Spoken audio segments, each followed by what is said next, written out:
Well, hey there, Darin, Garman. How you doing? Welcome to this week's Paranoid Banker podcast. In following our theme for the month of October, I'm going to be sharing a story with you. And this week's story is about how I stole a book from the prison, or from a prison. I'm going to have some real good stories to actually follow up with this here later this month, as well as some other stories.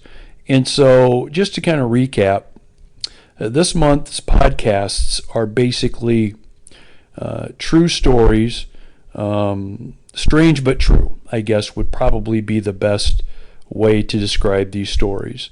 I get a lot of questions from investors, from partners on all sorts of things, and kind of, I guess, fitting in with the month of Halloween theme, and not that I'm going to be, telling any ghost stories or anything scary or anything like that, but from the files of the strange but true, I'm going to be sharing with you some stories that I think will put a smile on your face, may even be a head scratcher for you here or there, and I think you'll be entertained by them. Hopefully you will.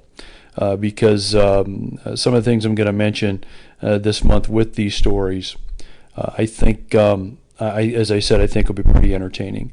And so let's go ahead and jump into this week's story. And it has to do with a question I get quite often. And I've written about it. I used to write about it a lot a long time ago, just to I guess more or less explain myself and kind of where I came from and how I actually got into the real estate business. So some of what I'm going to mention may be, for some of you, you may have actually heard it before, but I know the majority of you have not. And I think this story is not only, entertaining in a lot of ways, I think it'll be instructive in a lot of ways too. That really goes to show you what can be done in a country like ours. And so let's talk about this story, which is the book I stole from prison. And this is a true story. None of this is made up. None of this is fabricated. And it has to do with a book that I actually stole from prison. Now, some of you are probably saying to yourself, gee, Darin, I didn't know you were in prison. Really? So since when? You were in prison? Well, let me put many of your minds at ease and tell you no, I was not ever in prison, but I used to work in a prison, which many of you do not know. And so we're going to go ahead and turn the clock back to 1989, and I graduated from college with a Bachelor of Arts degree in criminology. And so at this point in my life, graduating from college, real estate was the furthest thing from my mind. I didn't think about real estate. Heck, the only thing I ever knew about any kind of real estate was I lived in an apartment not far from campus. That was basically my dealing with real estate. And so I didn't have any real estate thoughts in mind at the time, but what I had in mind was getting a job out of college in the world of criminology, criminal justice, right? So that was my degree, and so I'm now in search of a job. I didn't have one going when I got out of college, so what I ended up doing was I ended up working at Walmart, and my job was unloading trucks in the morning, the inventory trucks. So the big semi-trailers pull up to the store, and I was one of the guys that basically unloaded the trucks from 6 in the morning until about 2:30 in the afternoon.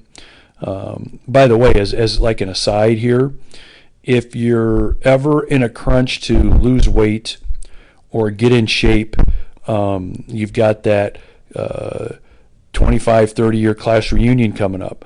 You're going on spring break somewhere. You got to get in shape. You got to look good, and you don't have much time to do it. I'm going to make a recommendation to you. Go to Walmart. Tell them you want to unload trucks, specifically when it's hot out.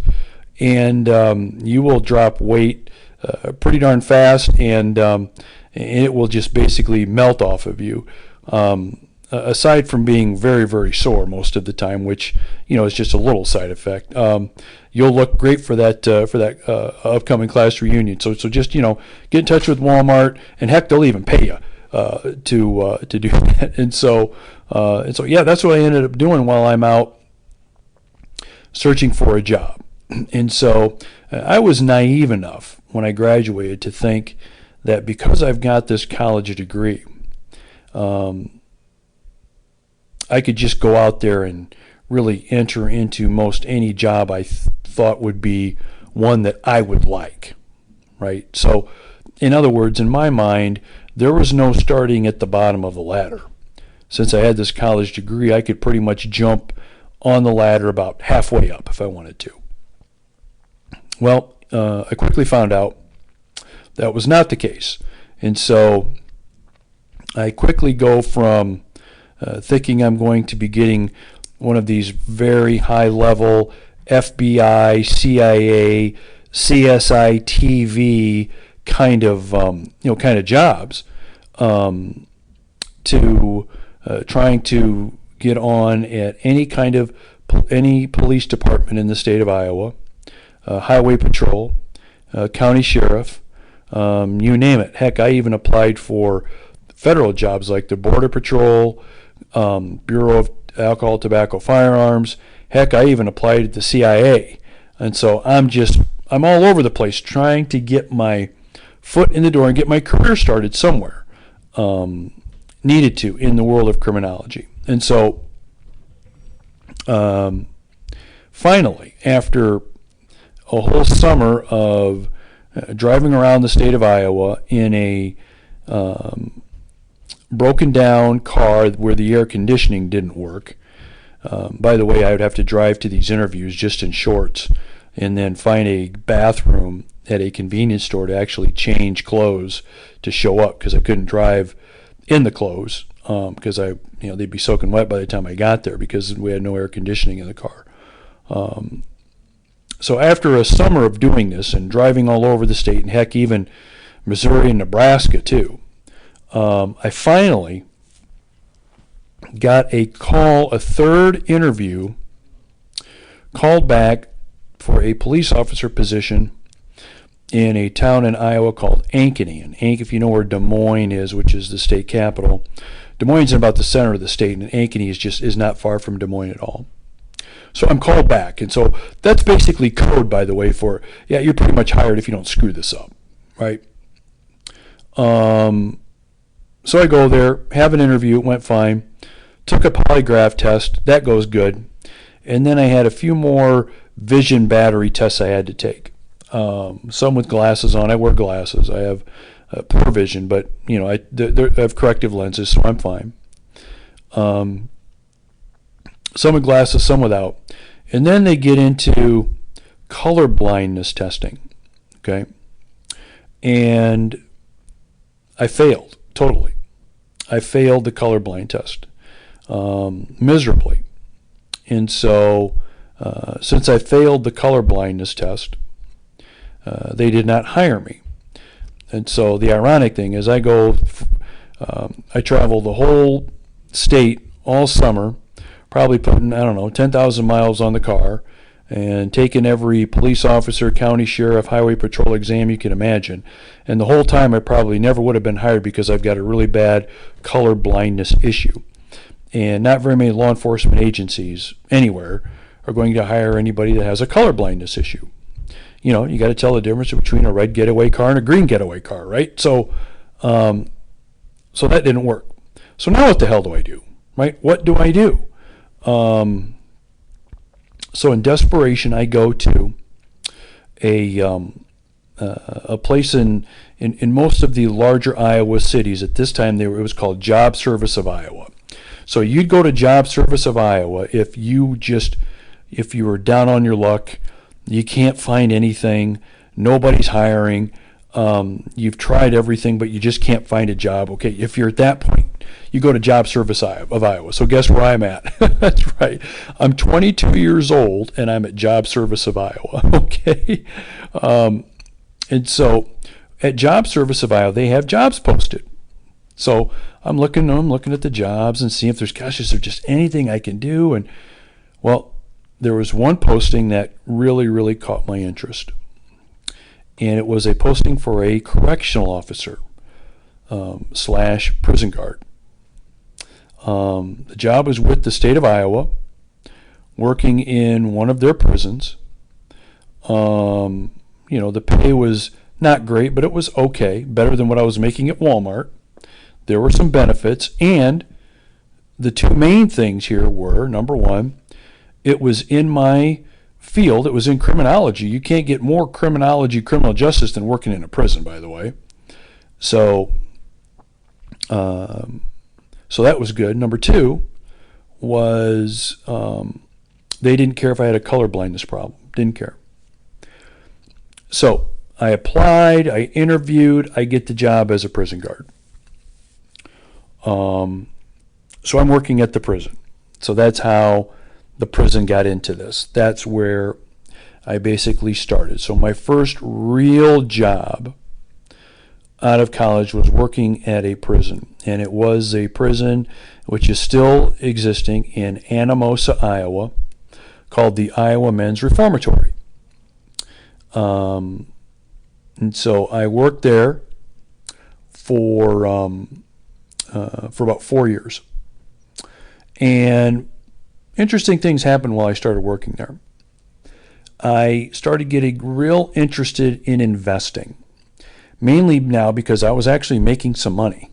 I wasn't being paid minimum wage anymore, and so I had some money left over. So where do I want to invest it? And so one of the areas I really started looking at seriously was real estate. I spent a lot of time reading real estate books, looking at real estate publications, digging up as much information on real estate as I could, because I thought, if I could be a landlord and own a bunch of real estate properties, that would be a pretty good thing. But of course, I had no background in real estate or finance. I had no idea what it was like to talk to a lender or a banker.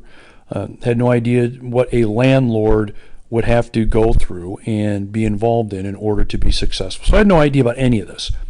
I just thought, real estate would be real interesting, and I'd like to get involved in it someday. Well, the more that time went on, and the more time I worked at the prison, the less interested I became in the field of criminology and criminal justice. The less interested I became in working. The less interested I became working at the prison, and the more interested I became in real estate. And this happened over a period again of about 4 years. And so then D-Day came. And D-Day for me was actually a good thing. And D-Day has everything to do with the point of my story, which was the headline of the headline / title of this podcast, which is the book I stole from prison. And so one day I get a call from the warden's office that they wanted to talk to me. Okay, so I go down and I meet with, not with the warden, but with the assistant warden. And I was told that there was an empty liquor bottle found outside of my office in the prison, and they wanted to know what I knew about it. And so, of course, I knew nothing about it. I didn't bring any liquor into the prison. Of course, just as kind of a side note, liquor is contraband, so you can't bring it into prison, obviously. But someone did, and inmates got a hold of it, and they decided to, for whatever reason, dump the bottle in a garbage can outside my office. So there it is, and so now the security folks think I must have had something to do with this. Of course, I didn't. And so, I basically sat there for 15 minutes and said that I knew nothing about it. And once I was done, I figured that was it. I mean, I was telling the truth and figured now we're done.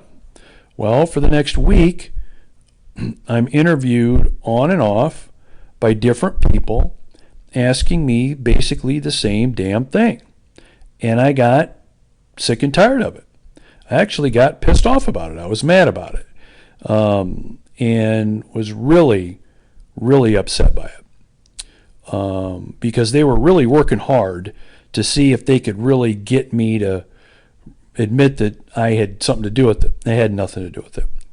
And so, finally, after about a week, I was called to the warden's office, this time to talk to the warden. And as I'm waiting outside the warden's office, there's a bookshelf there outside the warden's office, of course, full of books. And one of the books that's there is a book with the title Think and Grow Rich by Napoleon Hill. Interesting title to a book. Sounds kind of interesting. So as I'm waiting there, I grab the book, open it up, and just kind of start reading. So I've read it. I'm reading. I'm into it maybe like 5-10 minutes. Get called into the warden's office. Have a meeting with the warden, and all that was basically said was, thanks for working with us on this. Appreciate your time and your patience. We don't think you had anything to do with it. We didn't find any evidence that that was the case. So thanks again. See you. Bye. That was basically what was said in that meeting. So as I left his office and walked outside the door, I made a point to grab this book. So grab the book. Not only did I take it to my office and spend a little work time, admittedly, reading it, I took it home. And I had it read in about a week. After I read that book, I made the decision that I'm going to quit my prison guard job and I'm going to jump in the world of real estate. And it wouldn't be right away. It wouldn't be I'm going to read the book on Thursday and quit my job on Friday. But I'm going to quit here in the very, very near future. So this would have been late 1993. By early mid-1994, I quit my job working for the Department of Corrections, and I jumped into the real estate business full-time, not knowing what the hell I was doing. The only thing I did, and the main reason why there was a big gap, I guess not a big gap, but a gap between 93 and 94, was because I wanted to get my real estate license first. I thought that was important. So it took me a few months to get my real estate license, and I finally did. And then that's when I decided I'm jumping into this full time. Okay. And so, you fast forward to today, and here you've got a guy that used to work in a prison as a prison guard, searching inmates, shaking down inmates. I was also in charge of the inmate leisure time activities, which meant prison JCs, Prison Alcoholics Anonymous, a bunch of other ones, and I got other great stories related to that. But I'll go there. That's a whole different ball game. I'll get back to that later. But here you've got a guy that used to work in the prison, had no formal training in the world of real estate, finance, and you fast forward to today, and I've been involved in well over $600 million worth of real estate transactions. I manage almost $40 million in real estate portfolios. I've owned a bank, partial owner, by the way. I helped start one, and I owned a bank for a while. And I'm probably one of the more sought-after go-to guys when it comes to investment real estate, specifically multifamily properties, not only in the Midwest but in the U.S. And so I'm not telling you those last few items to pat myself on the back and say, gee whiz, look what I've done. But in a way, something that's kind of interesting here is what really started all of this. Well, me thinking that I might want to be better at investing is what started it. But what really pushed me over the cliff was a book I found outside of the warden's office in a prison. What are the odds of that? What are the odds of that? And you can even make the argument that one of the best things to ever happen to me was for me to be accused of stealing or bringing liquor into the prison, even though I was pissed and frustrated and angry and resentful because I had nothing to do with it.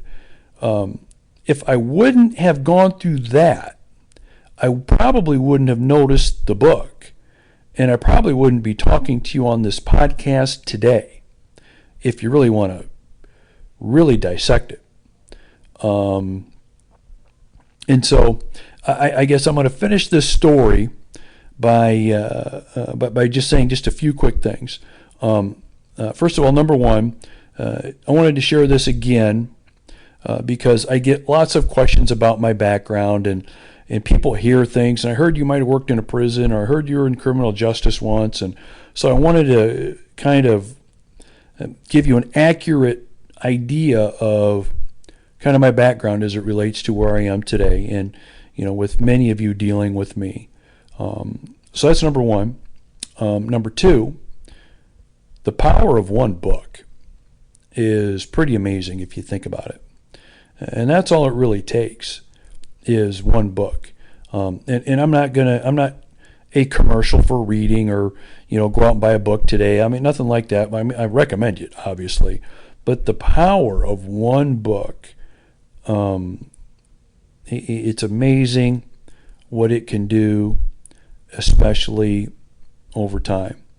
And then the third thing is, in the country that we live in, it is absolutely amazing what somebody can accomplish if they really, really, really want to. It really is.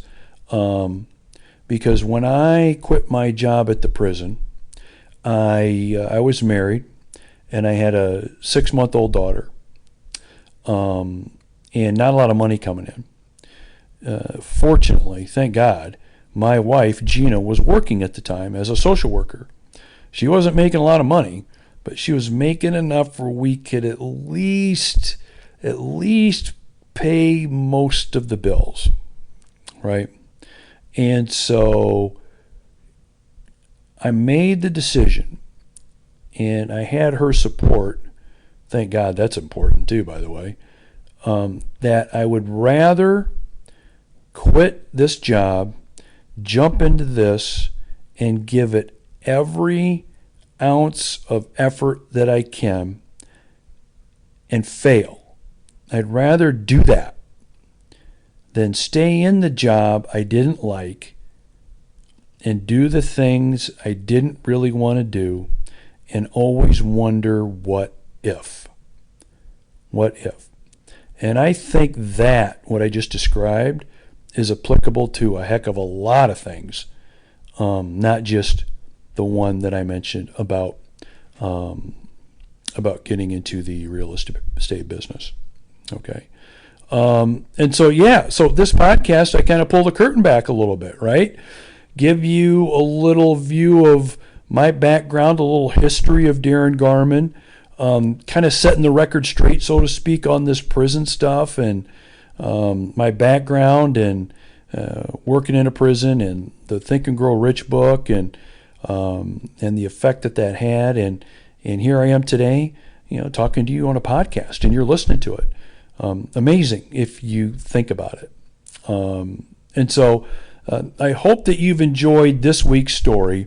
Next week, stay tuned for my story about the Dallas Cowboy cheerleaders. Okay? The Dallas Cowboy cheerleaders and their trip to the prison in Anamosa when I worked there. Stay tuned. You're going to love that story.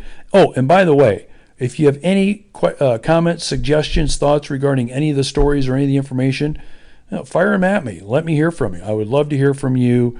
Get your comments and your views and your thoughts. I think it would be great. All right, look, you have a great day. Have a great rest of your week and your weekend, by the way. And I will be talking to you very, very soon. All right, take care, everybody. We'll see you. Bye-bye.